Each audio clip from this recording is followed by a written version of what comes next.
Selamat bersara Puan Zaranum. Selamat bersara Puan Zaranum. Selamat bersara Puan Zaranum.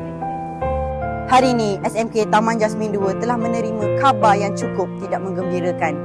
Kita kehilangan salah satu guru yang banyak berjasa di SMK Taman Jasmin 2, Puan Zaranum binti Talka. Baiklah, mari sama-sama kita menanyakan apa perasaan para warga SMK Taman Jasmin 2 tentang persaraan Puan Zaranum. Perasaan saya amat sedih sebab hari ini merupakan hari terakhir beliau dan selama 5 tahun ni beliau banyak mengajar saya walaupun tak di dalam kelas, tapi beliau banyak memberi pengajaran kepada saya untuk terus berjaya di dunia dan di akhirat.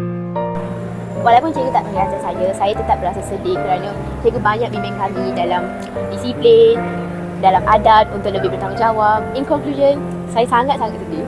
Apabila mengetahui Puan Zaranum akan bersara, saya sebagai wakil daripada komuniti Elite Jasmin amatlah terharu, amatlah merasa sedih kerana beliau amat berjasa kepada semua guru dan juga kepada sekolah dan juga kepada semua murid SMK Taman Jasmin 2. Assalamualaikum. Okey, bila mendengar Puan Zaranum akan bersara, memang saya rasa sangat-sangat sedih lah.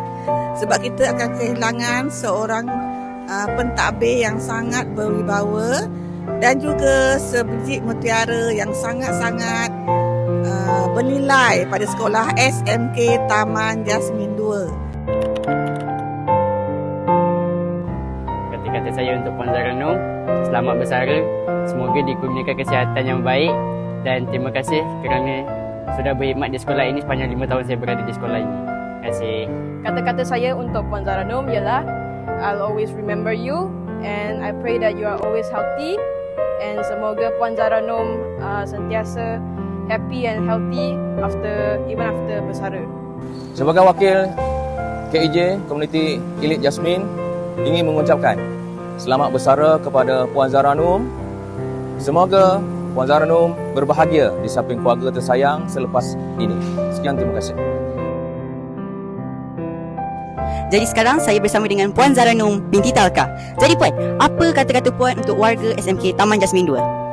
Assalamualaikum warahmatullahi taala wabarakatuh dan selamat sejahtera untuk semua warga SMK Taman Jasmin 2. Terima kasih ucapan daripada saya ya. Sebab selama saya berada di Taman Jasmin 2 lebih pada 2 tahun. Saya berada di sini bermula 2020 hujung 2023. Okey, so lebih 2 tahun lah saya di sini. Apapun saya mengucapkan berbanyak-banyak terima kasih kepada semua warga SMK Taman Jasmin 2, terutamanya daripada pihak pentadbir, pada anak-anak murid yang saya kasihi. So pesanan daripada saya ya, teruskan semua usaha ya. Jadikanlah SMK Taman Jasmin antara sekolah yang terbilang dan cemerlang ya. Pesan saya untuk anak-anak murid saya, disiplin apapun tetap nombor 1 ya. Adab, dahulukan adab.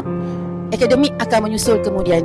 So doa saya ya, sentiasa bersama-sama anda semua ya, dan doakan juga untuk saya supaya saya sentiasa sihat ya. So saya akan meninggalkan sekolah ini ya, tapi kenangan bersama semua warga SMK Taman Jasmin 2 tetap dalam hati saya. Terima kasih.